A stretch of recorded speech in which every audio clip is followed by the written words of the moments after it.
мен сендерді осындай зат есім, сын есім деген әдемі гүлдермен топтарға бөлгім келіп отыр. Яғни бірінші топ зат есім топ екен. Сендердің топтардың аты зат есім. Кәдімгі ортаға байлап жүремін. Екінші топ сын есім. Үшінші топ етістік. Ал енді балалар, біз сабағымызды керемет көңіл күймен бастау үшін бір-бірімізге керемет көңіл күй сыйлайықшы мені. Бір-бірімізге қалай сыйлаймыз? Қандай тілек айтамыз? Кәні?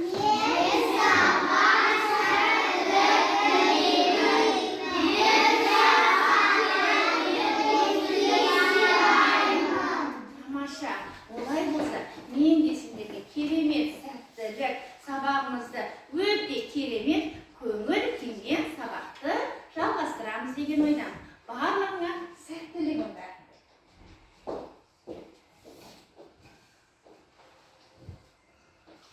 Ал балалар, біз өткен сабақта үйге қандай тапсырма берді, қандай жаттығулар, қандай тақырып өтті, кім айтады? Кәні? Мержан? 54-ші жаттығу. 54-ші жаттығуды не істеуіміз керек еді? Тыңғана? Қатесін түзеуіміз керек. Және тағы не істеуіміз керек, Айзере? Сын есімді табуымыз керек. Және сын есім дегеніміз не деген сұрақтарға қандай сұрақтар қойылатын? Ал барлығымыз жаздық па олай болса? Көрсінші? Дәптерімізді ашамыз. Айсұлтан, не жазып отырмыз? Орындарыңа жасамасын, қанашты.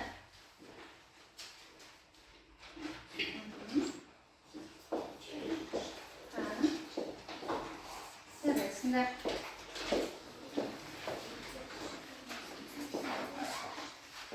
Олай болса, балалар, қатесі. Қай жерде қателесті өлең жолында? Өлең жолына оқып шығайықшы? Өлең жолына оқығайықшы бұлшы? Оны тақылай көтереміз кән. Кім оқиды? Айзере? Ішкі тұмсық, сыр шымшық, содан үстіде құт шымшық. Құт шымшық. Қай жерде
көктем мезгілі қандай болады?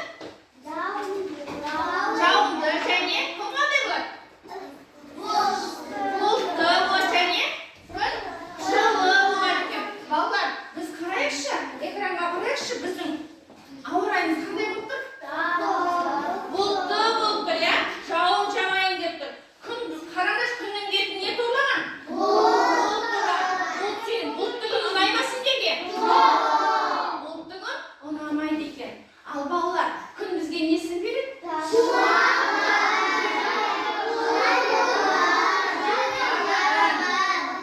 Тамаша, барлығымыз жылуын береді екен, жарығын береді екен, және шуағын береді. Және бізге қандай береді? Не береді? Керемет көңіл-күй, күн шығып, жадырап, шуағын беріп тұрса, біз көңілді жүреді екен. Ал бірақ күн бұлттанып тұрса, біз көңіліміз түсіп кетеді екен, жауын жауып кетемейді екен. Сондықтан балалар, біз бұл күнді жарқырату үшін бұлттардың артында жасырынған сұрақтар бар. Сол сұрақтарға жауап берсек, күннің шуағы шашылып, бізге жарық береді екен. Қазір мен әр топтан ақай деген болмайды. Кез келген оқушыны тұрғызамын. Бұлттың артында жасырынған әлі алған жоқпыз. Сабыр сақтаймыз, кән балалар.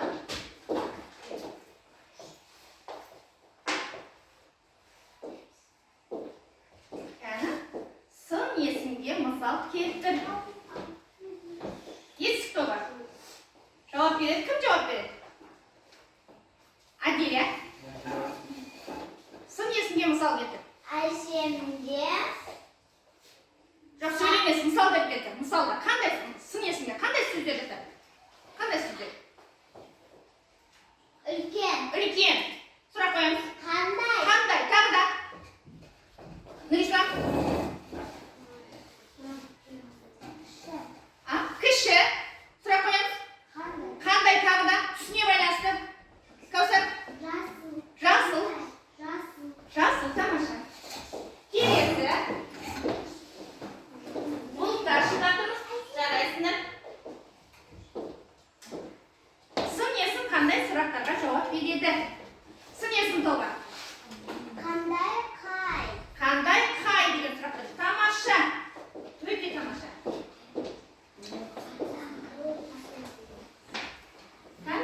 Қол қояқшы. Мен әлі оқыған жоқпын. Алдын мүмкін білмей қалатын шығармыз. Сын есім дегеніміз не? Беңір. Сын есім дегеніміз заттың түсін, сапасын білдіретін сөздерді сын есім дейміз. Сын есім дейміз. Тамаша. Ал енді ең соңғы бұлтта шайын. Мен кез келген оқушыдан сұраймын. Апай-апайымыз кім әдемі отырған оқушыдан сұраймын қазір. Көк сөзін қатыстырып сөйлем құра. Көк сөзін Айзере. Көк. Саматта көк машина бар. Саматта көк машина бар. Сұрақ қоямыз. Саматта қандай машина бар? Көк машина. Дұрыс па болар? Иә. Дұрыс. Тамаша балалар. Қараңдаршы, күн бізге қандай қарап тұр? Қандай болып қарап тұр? Күлім екен, бізге күлімдеп, бізге күн шуағындай жадырап тұр екен, ары қарай онда сабағымыз жалғасады. Яғни сын есім нені білдіреді екен? Пішіні, сапасын, көлемін, түсін, дәмін. Қандай сұраққа жауап береді екен? Қандай қай. Тамаша. Олай болса, бүгінгі сабақтың тақырыбы сын есім. Қолымызды қойып, экранға қарап, сабақтың мақсаты тірек сөздерді қатыстыра отырып, берілген тақырып бойынша әңгіме құраймыз. Және сөз таптарын сын есімен, зат есімен етістіктерді ажыратады дейді екенбіз. Балалар соны үйренеді екенбіз. Келесі ары қарай бәріміз оқулықты ашамыз. Оқулыққа қараймыз. Оқулықты ашайық кішігірім. Оқулықты ашамыз. Оқулықтың 90-шы бетті ашамыз. 56-шы жаттығу. Өлеңді көшіріп жаз. Яғни ой қозғау әдісі арқылы жаттығуды орындайтын боламыз. Яғни ойланып, сол жаттығуды орындауға тырысамыз. Өлеңді кім оқышады? Кім оқып бәкем, а? Аса өзен ат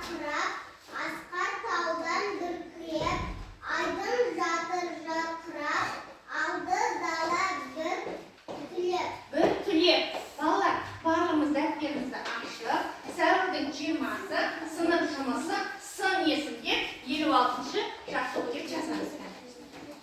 Оқулыққа көшіріп жазамыз. 56-шы жаттығу. Бәріміз жазамыз. Жазып болып, оның ішінен сын есімді және қандай сөз таппен байланысып тұрғанды табамыз. Жазамыз. Бәріміз жазамыз. Асықпай дұрыстап отырамыз.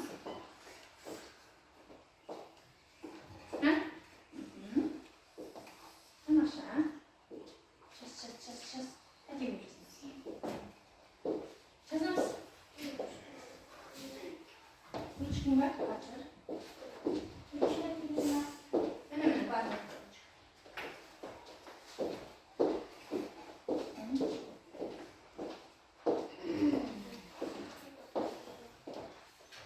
Жазамыз.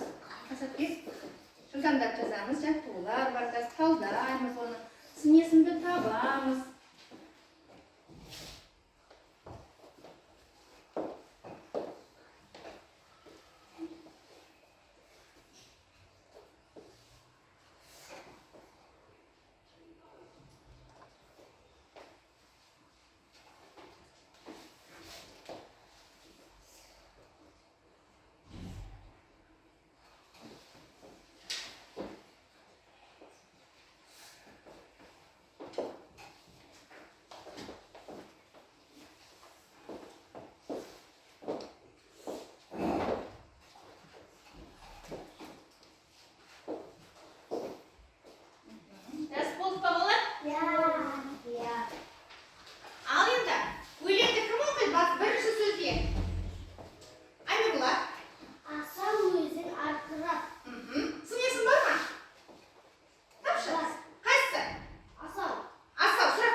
Олай болса, асау сөзінің және асқар сөзінің астарын елесін. Ары қарай, кім оқиды? Ары қарай. Жәмила? Ары қарай, оқиды. Үшінші сөйлемді. Айдан жарты жарқырап. Түсінесің бар ма? Жоқ. Келесін оқимыз.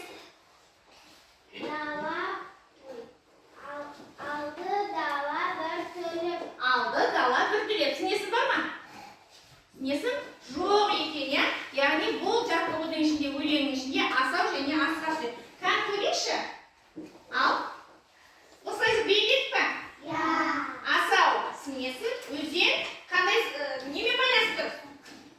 Қандай сөздермен? Зат есіммен. Тамаша.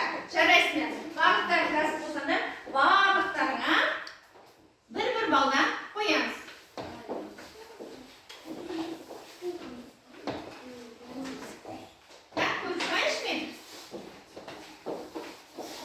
Сендер менің мақтанышымсыңдар, сыныбымыздың мақтанышысыңдар сендер. Барлықтарын жаттығуды орындап, белгілеп және сөз таптарын ажыратып, қай сөз таппен байланысып тұрғанын таптық, я? Кәні болсақ, бәріміз қалам тапты орнына қоямыз.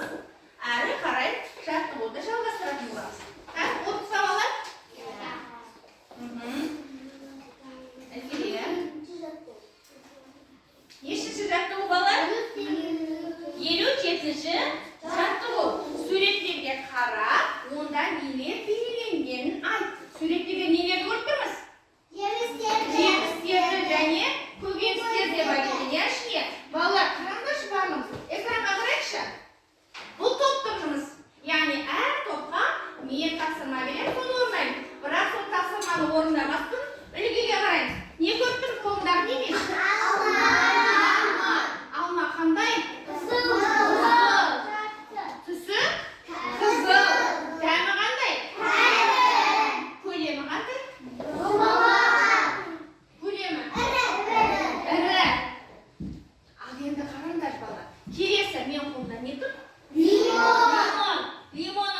яғни екі бір алмаға және лимонға яғни қандай екен, дәмінің қандай екенін, түсінің қандай екенін, пішінінің қандай екенін және көлемінің қандай екендігін үлгіге қарап, міне көріп алыңдар жақсы.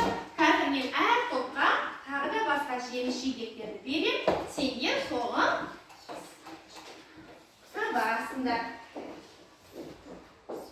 Ал, қаны, бәрін ұйымдасып, қаны бір-бірімізге жақындап, қаны бәріміз қараймыз, бәріміз бірге жақындаймыз.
Яғни бір сұрақтан жауаптан қателесті. Келесі зат есім қаны? Али. Жәмилаға бер. Қаныс балаларға көрсетеміз? Есімнің дәмі қышқы. Оның түсі қызыл. Көлемі кіші. Дұрыс па балалар? Иә. Дұрыс, тамаша. Зат есім тобы барлық жауапты дұрыс жазған. Кішіні домалақ дейді, көлемі кіші дейді, және дәмі қышқыл,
міне зат есім тобы барлық топты мақтанышсыңдар сендер. Яғни өте керемет. Ал сендер жарайсыңдар. Ал сендер етістік тобы жақсы. Келесі жолы кішкене ғана қателікті, мұндай қателіктерді ескеруіміз керек екен болар. Өте тамаша. Мен сендерге сенемін. Әрі қарай тапсырманы орындайсыңдар. Құшақтаймыз.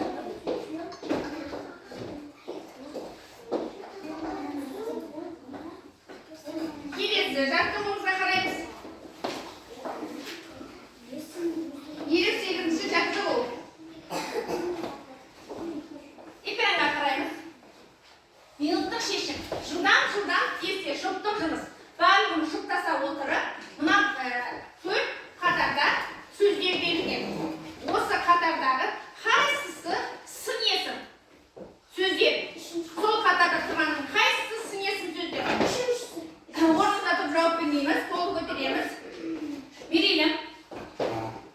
Қайсы қатардағылар сын есім? Үшінші қатар. Ал, олай болса, сұрақтар қойшы, оқимыз. Терең, сұрақ қойымыз. Қандай? Терең. Жарық. Қандай? Жарық.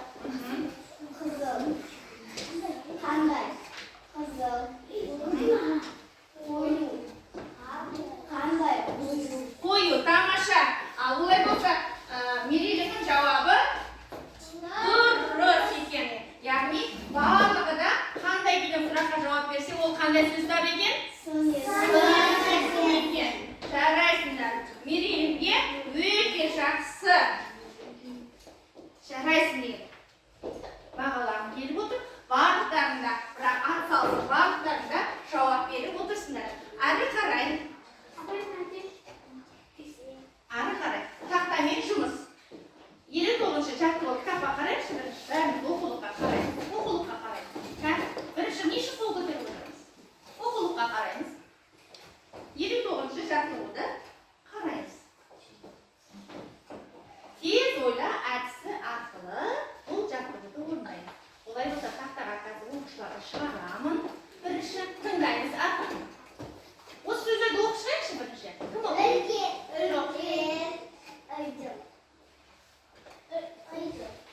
Али. Үлкен, ірі, жасыл, жақсы, ащы, домалақ, қышқыл, құрғақ, ұсақ, кіші, күлгін, боз, дәмді, тәтті, сопақ, сүйім. Сүйім. Балалар, бұның бәрі қандай сұраққа жауап береді? Қандай сұраққа жауап береді?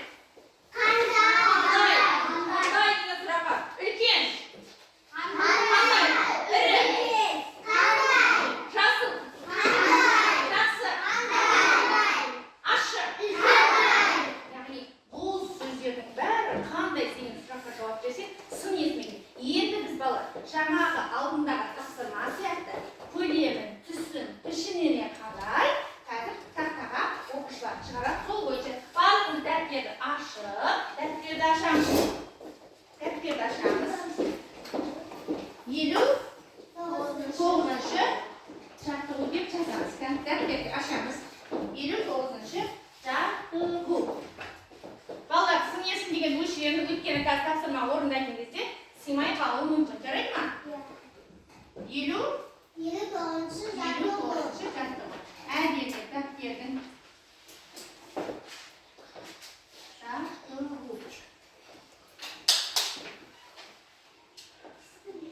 Жазып алды, бірақ 29-ші жаттығу. Бәрі кітапқа қарайтын алдымен ішінде толып тауып аламыз. Қайсысы?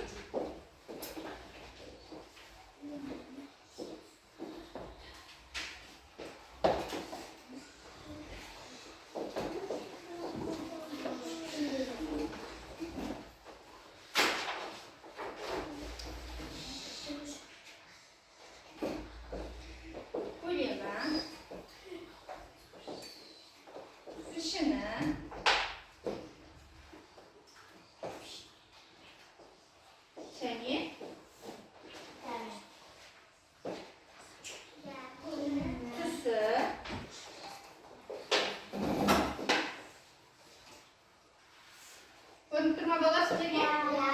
Дәмі. Яғни экранда көрсетілген сөздерді көлеміне қарай, пішініне қарай, түсіне қарай, дәміне қарай жазады екен. Әр топтан бір оқудан шығарамыз. Қазір етістік тобынан Жансая шықсын. Қолды апай демейміз, қолды көтереміз жай ғана. Сын тобынан Милана шықсын. Және зат тобынан Айзере шықсын. Және дәміне Фатима, жоқ қыздар шығып кетті, біздің жігіттерде шықсын. Нұрғанат шықсын. Болды, қалғанын орнымызда жаттығуды ары қарай орындаймыз. Ал, қыздар, олар бастаймыз. Көлемін, пішінін және түсінден мына тақтада тұрған, экранда тұрған сөздердің әрқайсының өзінің орнынан жазамыз. Қан бала орнымызға орындаймыз ары қарай. 59-шы жаттығу, пішіні, көлемі деп қан жазамыз. Қан жазамыз. Жазамыз.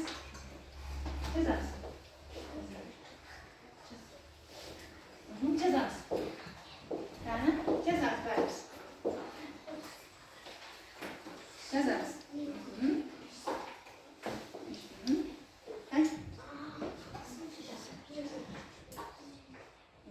Жазамыз.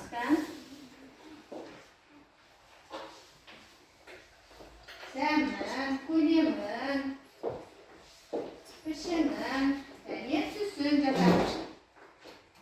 Дұрыс жазуға, қатесі жазуға, әдемі жазуға тырысамыз балалар.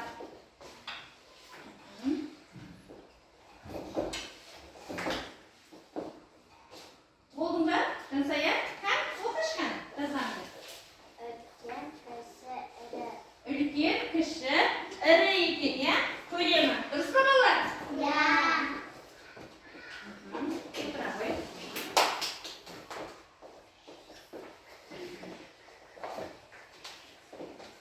Түсі, Айзере. Жасыл, күлгін екен. Дұрыс па балалар? Я. Кәні, дәмі. Пішіні. Айзере, кім Милана? Ал енді, дұрыс па балалар? Домалақ, сопақ, сүйек.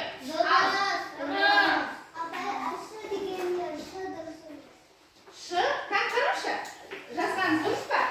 Нұрған, оқшы. Әні өзің қайтесін өз қатын. Дәтті қатақтан түсесің.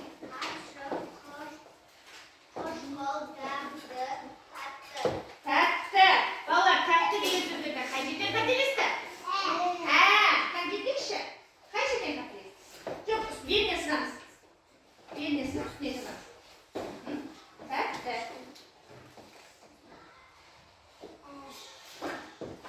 Не жазамыз? Тәтті. Жарайсың. Балалар, барлығы солай жаздың ба?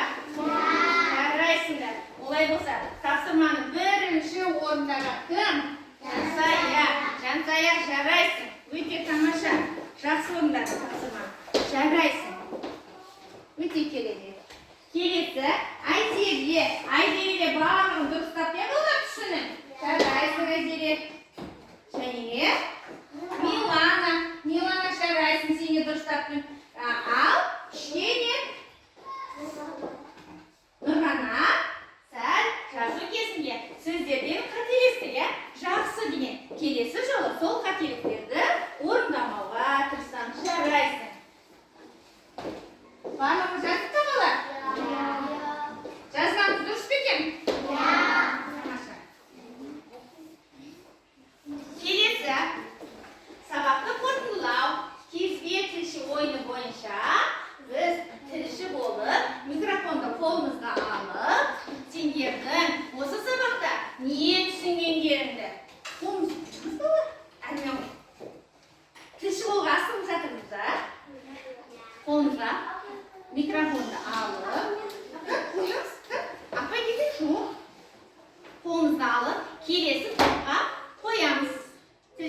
сол сұраққа жауап берсе, ол келесі топқа солай.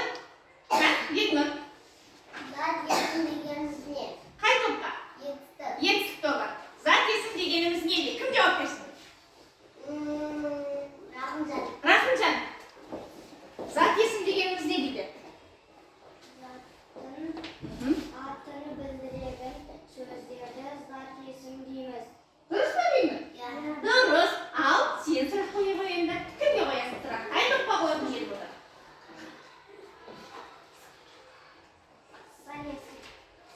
Сын есім. Ал қандай сұрақ қоямыз? Бүгінгі өткен тақырыптан қояйықшы.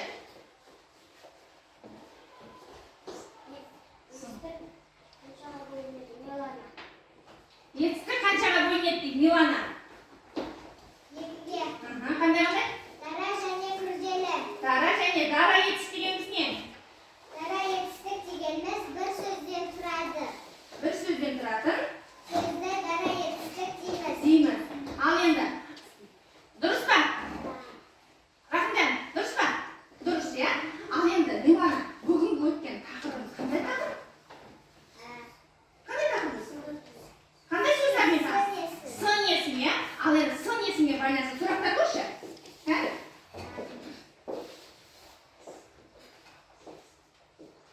Сын есімге байланысты. Сын есім. Милана, ары қарай. Сын есім дегеніміз не? Кімге қоямыз? Қай топқа қоямыз? Зат есім. Зат есім. Кім жауап берсін? Жәмила. Жәмила. Сын есім Сын дегеніміз. есім дегеніміз заттың түрін, түсін, сапасын білдіретін сөздерді сын есім дейміз. Өте тамаша. Дұрыс па Милана? Жарайды. Ал сен енді кімге қоясың? Ал мен сұрақты қойсын. Бүгінгі тақырыпқа байланысты. Сын есімге байланысты. Сын есімге байланысты сұрақтар қойыңыз.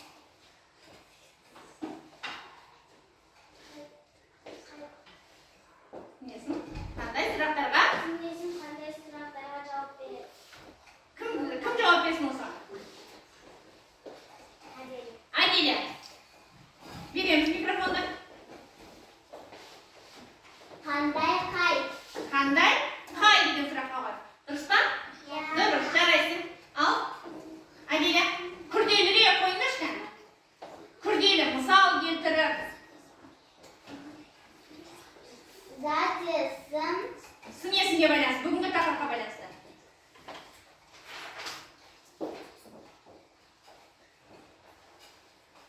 Сын есімге сөйлем құрал. Қандай? Қандай сөзге? Қызыл. Қызыл. Кімге? Кім қарасын? Оны? Милана. Милана. Миланадан басқа, жаңа жауап берді. Басқа тілші болу керек. Серік Қали Әзире. Айзере, сен қали Айзере. Қазір мен беремін. Сәні? Қызыл. Әсемнің қызыл көйлегі бар. Әсемнің қандай көйлегі бар? Қызыл. Қызыл көйлегі бар. Жарайсың. Сұрақ қоямыз.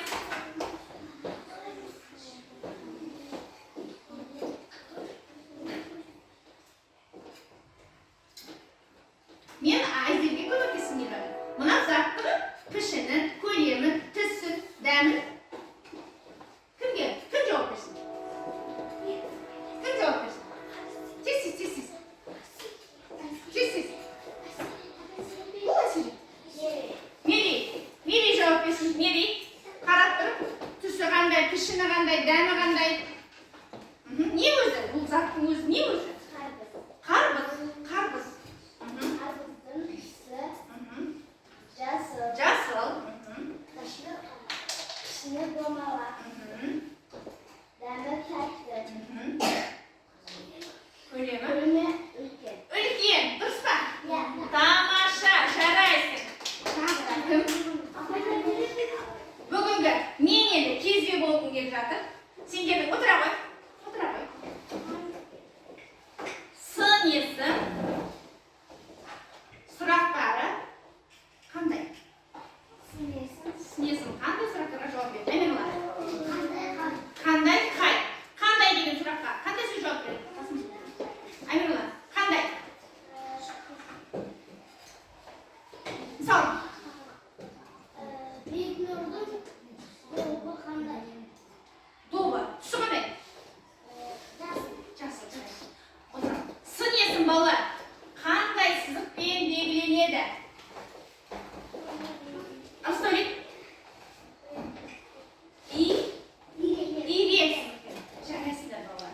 Ал енді балалар, бүгінгі әрі қарай үй тапсырмасы оқулықтағы 60-шы жаттығу. Балалар, не көрдіңіз?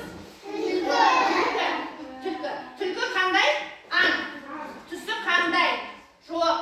Оның құйрығы қандай болады? Түлкі қандай жерде мекендейді? Балалар, осы сұрақтарға жауап беремін. Үйде осы тапсырманы орындаймыз. Қазір орындамаймыз балалар. Үйде орындап дәптерге жазып келеміз. Түсінікті ме балалар? Ал енді балалар, сендер бүгін сабақта бағдаршам әдісі бойынша сабақты түсіндіңдер ме? Қалай? Сендерге сабақ ұнады ма? Сендерге сол сабақты меңгердіңдер ме? Жоқ, мүмкін түсінбедіңдер ме? Яғни балалар,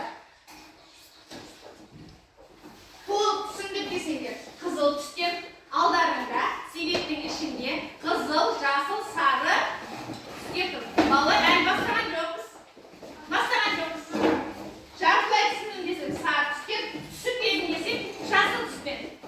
Кәні?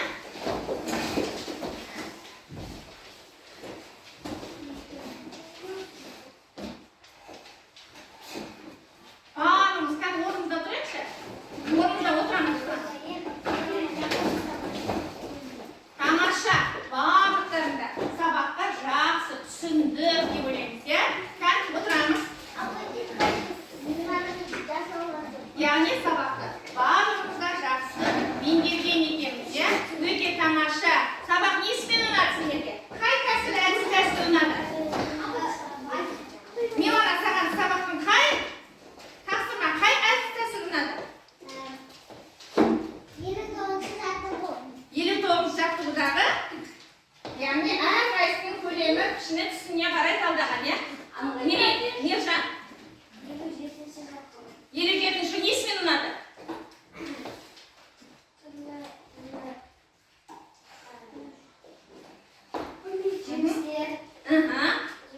Жемістері не істедік?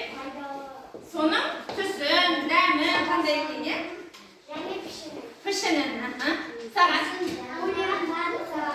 Барлық ұнады ма? Ал тағы да сендер болашақта тілші болғыларың келе ма? Ал енді балалар, барлықтарын керемет отырамыз. Сабақты бүгін жақсы, барлықтармен өте жақсы, керемет. Сендерді мен алға әрдайым мақтанышпен сендерді көргім келеді. Барлықтарына жігіттерге алға жігіттер дегім келеді. Ал қыздарға ақылды арулар. Біздің сыныбымызда ақылды арулар мен алға жігіттер. Жігіттеріміз әрдайым алда жүрсін. Келесі үй тапсырманы жақсы орындап, сын есімнің ережесін және